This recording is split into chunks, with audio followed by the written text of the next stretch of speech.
Lorsqu'il s'agit d'entreprendre, d'expérimenter sur le terrain, de vous affirmer, de vous mettre en valeur, d'être efficace et surtout de savoir pourquoi vous le faites, alors sachez que vous devez vraiment être à l'aise avec ça. Les gens vous détesteront.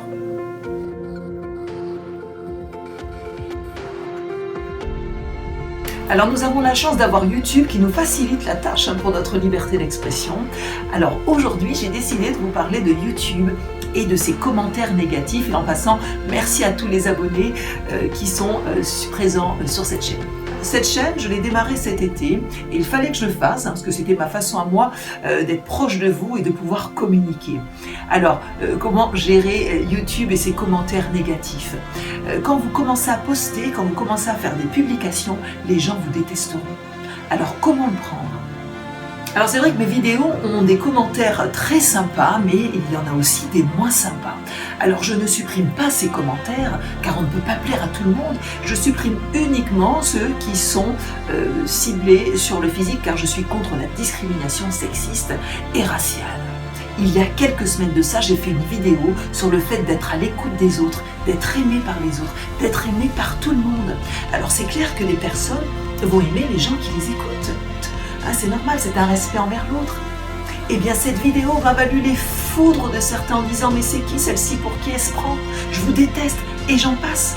Et j'ai même des collègues qui sont dans le même business que moi, qui m'attaquent aussi. Alors, si le fait d'avoir du respect envers l'autre vous met dans cet état, mais où va le monde? Où allons-nous dans cette société? La haine pollue notre quotidien, mais c'est affolant. Mais quelque part, merci aux détracteurs, car je veux en tirer parti de cette haine. Et pour ceux qui ont une chaîne YouTube, ne soyez pas déprimés par les commentaires négatifs, mais bien au contraire, servez-vous-en pour faire parler de vous et ils vous mettront face aux clients de votre marché. Alors voilà, pour conclure, il y a 3 catégories de personnes sur cette planète. Les personnes qui ne prennent pas parti pour ce que vous faites. Ils ne vous critiquent pas, ils ne vous détestent pas, ils zappent tout simplement. Ensuite, il y a vos fans, les personnes qui vous aiment, les personnes qui vous veulent du bien.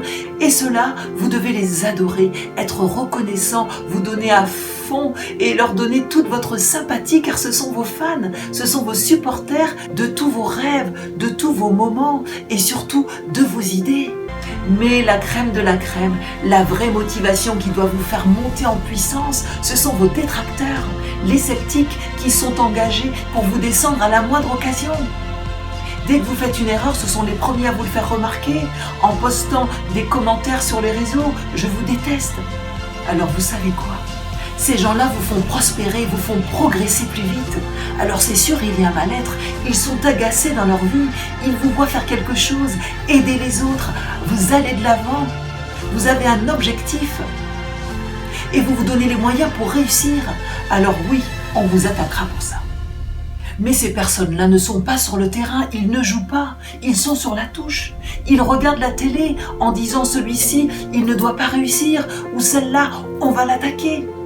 Mais vous savez quoi? Vous et moi, nous sommes sur le terrain et nous bataillons tous les jours pour les choses en lesquelles nous croyons, les choses pour lesquelles nous sommes engagés. Et les détracteurs, franchement, remercions-les, apprécions-les et nous leur en sommes reconnaissants. Vous savez pourquoi? Parce qu'ils font parler de nous. Et les plus forts pardonnent.